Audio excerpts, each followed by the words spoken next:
Game na lahat. Ayan na. Game na. Nag-start na record. Good day, everyone. We are Byte Mirror. My name is Anna, and my group mates here is Mary Catherine, Emmanuel, Eliza May, and John David, and we will be presenting to you some case study and other cases regarding it or connecting it. Now, let's move to a case study over here.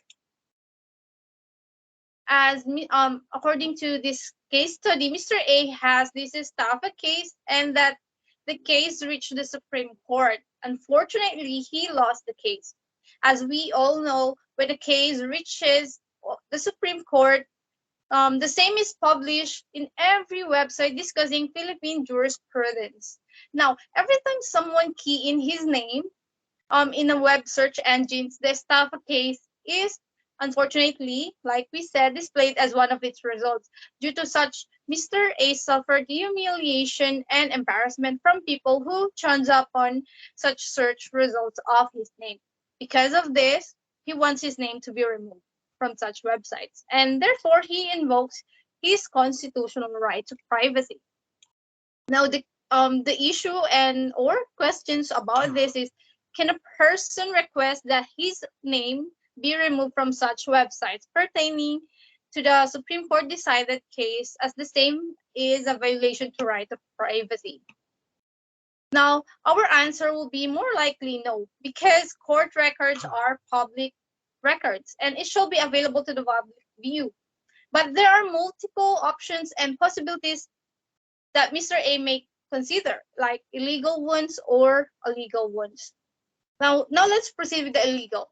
Illegally, he can actually bribe the websites to take down his records, from which neither guarantees success and might even cause additional charges for him. Since according to the law, the court must guarantee the security or protection of information to an individual's right to privacy. Now, legally, he can actually file a petition to the court for legal pardon called expungement of record. Now, before we proceed, let's hear from Eliza May. What is expungement record?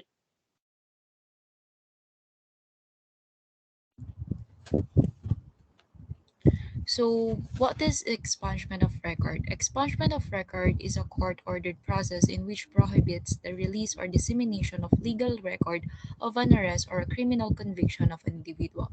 It will ordinarily be an accessible part of a person's criminal record, but viewable by certain government agencies, including law enforcement and the criminal courts. This limited accessibility is sometimes referred to as a criminal record being under seal. And this type of legal procedure can be life changing for an individual who had past conviction or criminal charges recorded, by opening more options and chances for them.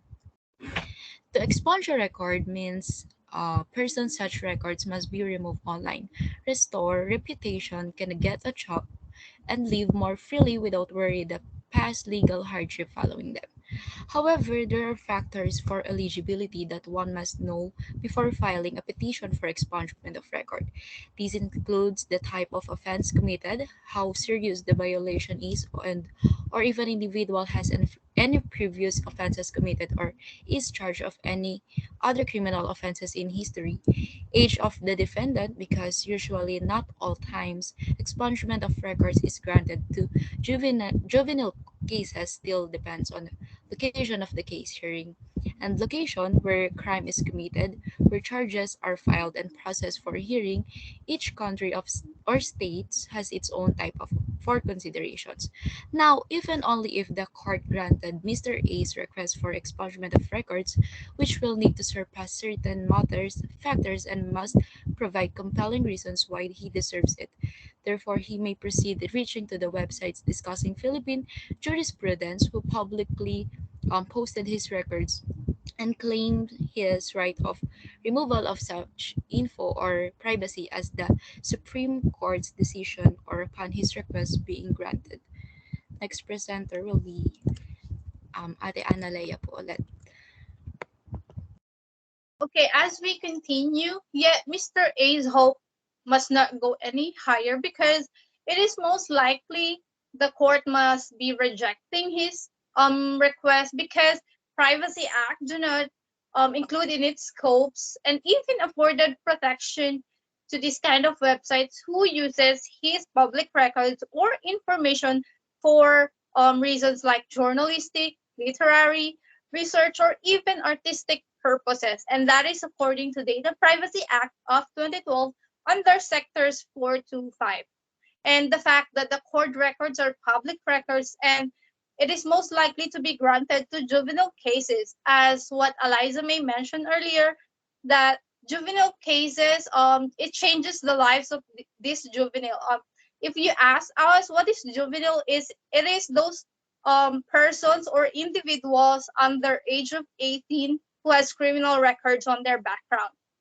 And or in other words, estafa or the swindling case is a criminal record or case that is usually done by an adult, which at times takes some certain professions to be successfully committed or commit rather fraudulence.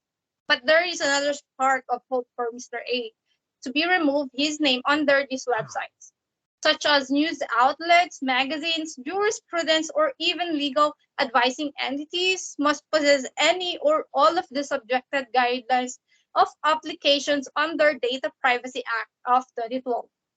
Another is that he said that website must be accredited by the Republic of the Philippines. And if the website do not have any operating entity in the country, they must be affiliated to or have any connection to any entity or business relating or operating in the Philippines that links to the said information to them. The information discussed or whatever information they posted on their website must be regarding to a or to the citizens of the Philippines, which was collected and shared by the local or branch related entity which belongs rather to other organization that they are part in, which operates in outside the country. Now let's move on with identity theft. Next presenter, please. What is identity theft? Identity theft is the stealing of another person's personal or financial information in order to conduct fraud, such as making unlawful transactions using that person's identity. Identity theft may take numerous forms, with the most common consequences being harm to a victim's credit, wealth, and reputation. The stolen data can be used to rack up debt by applying for credit, buying products and services in the victim's name, or providing the thief with bogus credentials. An impostor may present fake identification to authorities in rare situations, resulting in a criminal record or outstanding arrest warrants for the individual whose identity has been stolen. Some identity thieves sift through trash bins looking for bank account and credit card statements. More high-tech methods involve accessing corporate databases to steal lists of customers' information. To find such information, they may search the hard drives of stolen or discarded computers, hack into computer or computer networks, access computer-based public records, use information gathering malware to infect computers, browse social networking sites, or use deceptive emails or text messages. Your information could even be stolen while you shop. In some cases, fraudsters may even skim your credit card information when you make a purchase, leading to card cloning or card not present fraud. The next presenter will be Emmanuel.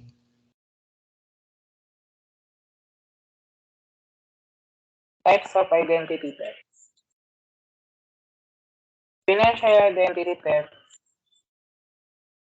occurs when someone obtains credit commodities, service, or benefits using identity or information for another individual. The most prevalent type of identity theft is financial identity. Can take a variety of forms, including the following. Hackers may get access to your bank account and take cash. The quantity may be modest that it appears inside insignificant, totaling only a few dollars at times. Criminals, on the other hand, may rake in millions of dollars if they target enough individuals in this way. Next, right. Social security identity theft. If identity thieves get their hands on your social security number, they can use it to apply for credit cards and loans. Then fail to pay off the debts. Your number can potentially be used by scammer to get medical, disability, and other benefits. Next, medical identity theft occurs when someone impersonates another individual in order to gain free medical treatment. Fraudster might be example use your name and insurance detail to get medical equipment and supplies, including wheelchairs and hearing aids. Then the treatments and available ranging routines, exam to expensive operation. As a consequence, you get invoices for medication, service, or equipment that you did not require, request, or even obtain. This is may have been added to medical insurance record. An incorrect medical record might make it difficult to obtain the care you need in the future, and it can even affect insurance coverage. Next slide. Synthetic identity theft is a sort of fraud in which a criminal creates a new identity by combining actual and fabricate information to open fraudulent accounts and make fraudulent purchases. Theft of money from credit card companies for lenders and grant credit based on bogus name is possible with synthetic identity theft. Next slide.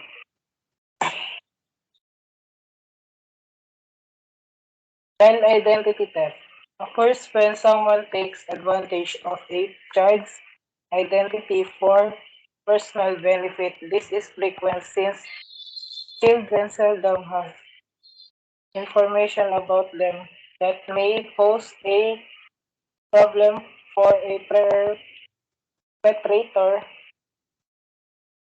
Then the fraudster may use the child's identity and social security number to get a place to live, find work, get loans, and escape being arrested on outstanding warrants. The victim is frequently family member, a friend's child, or someone else too close to perpetrator. Some even takes the personal information of loved ones who have passed away.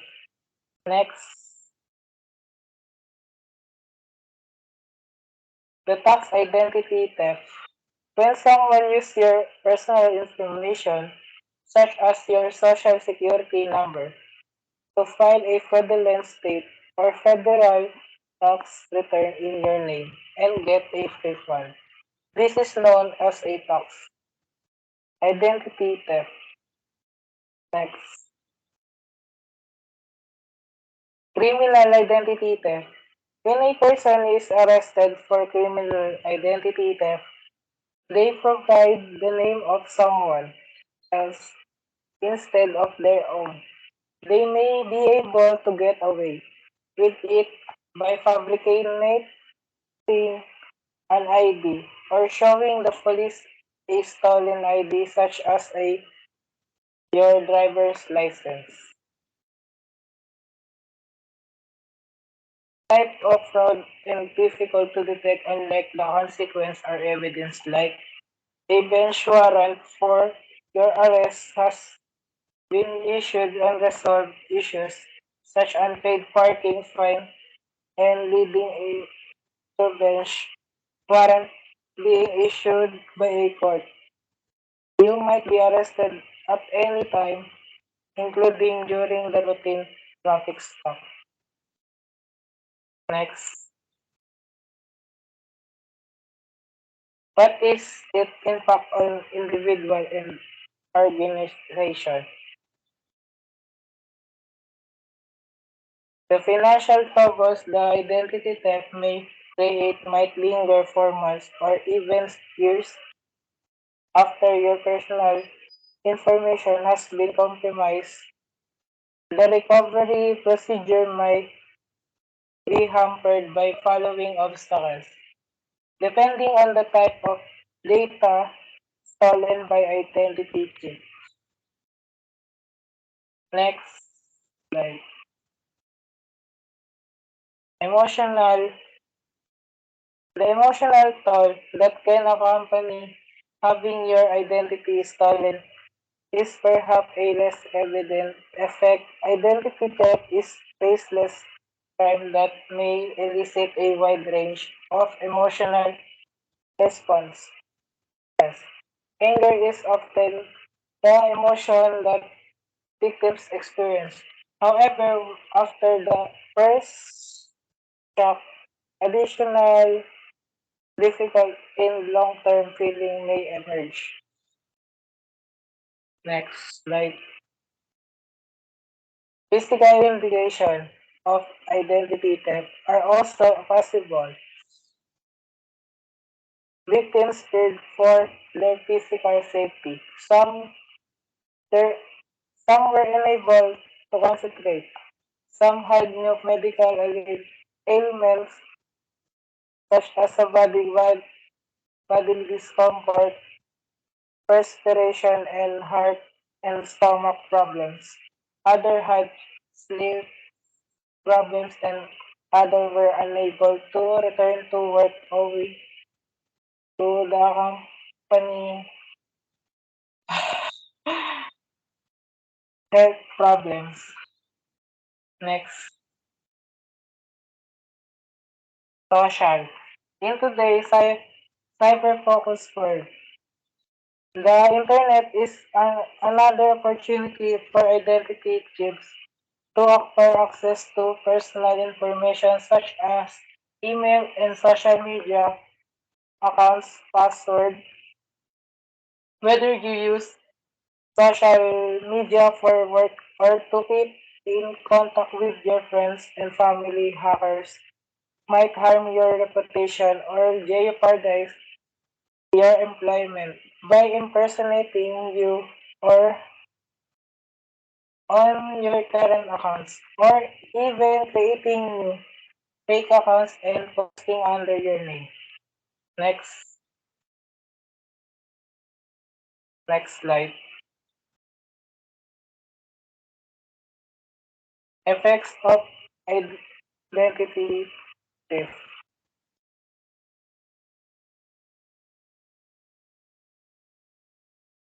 Credit damage and identity theft may damage your credit history by opening your new accounts in your name.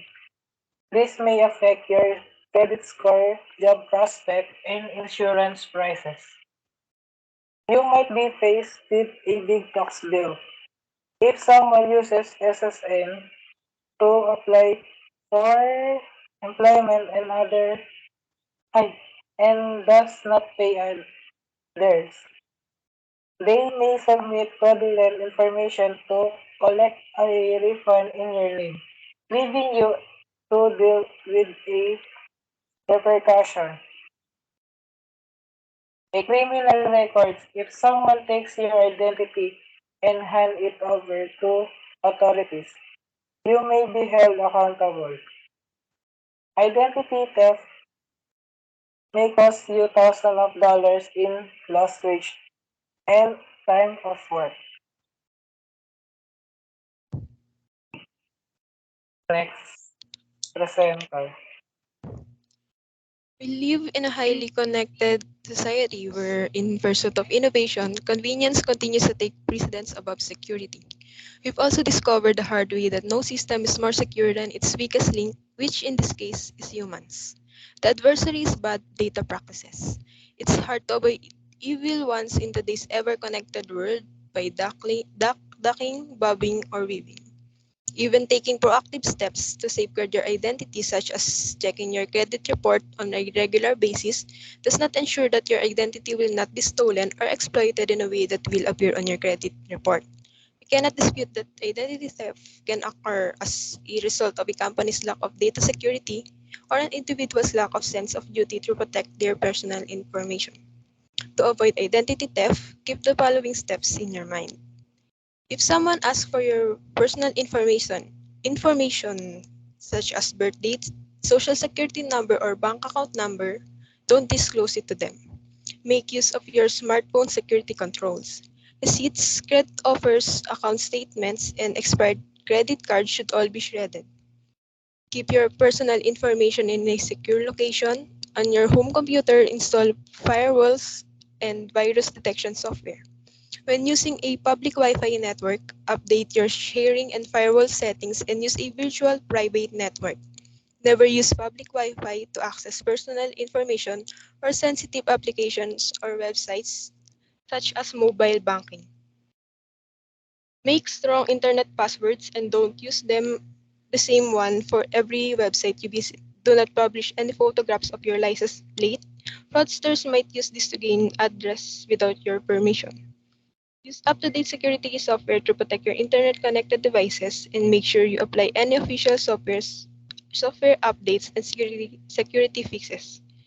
The next reporter will be Jen David. So what is due process and its aspects? The due process of law is a requirement of the state that respect the legal rights of a person if he or she is involved in civil and criminal matters. It must be resolved according to the official principles and rules.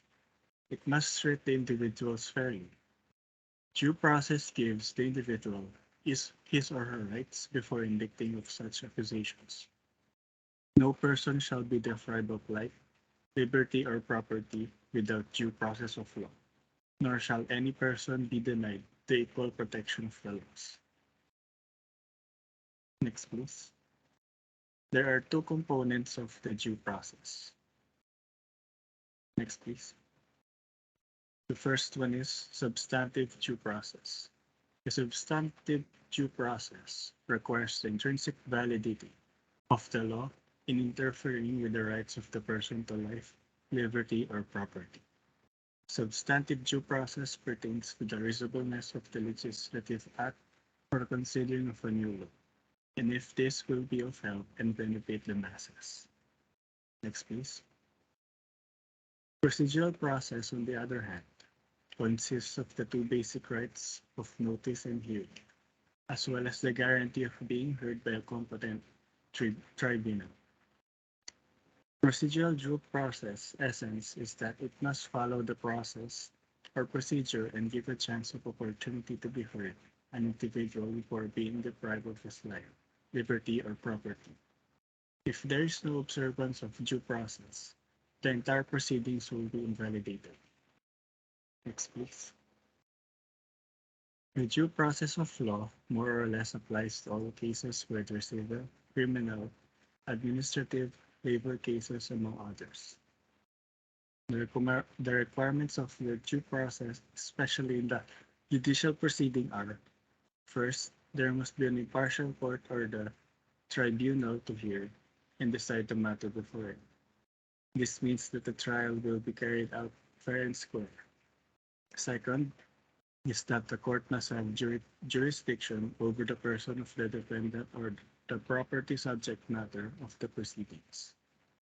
Third is that the defendant must be given an opportunity to be heard. This is important because this is very essential component of the due process to give the individual his or her defense. And the last requirement of is that the judgment must be rendered only after a lawful hearing. That's all. Thank you. Again, everyone, we are the group Byte Mirror. Thank you for listening.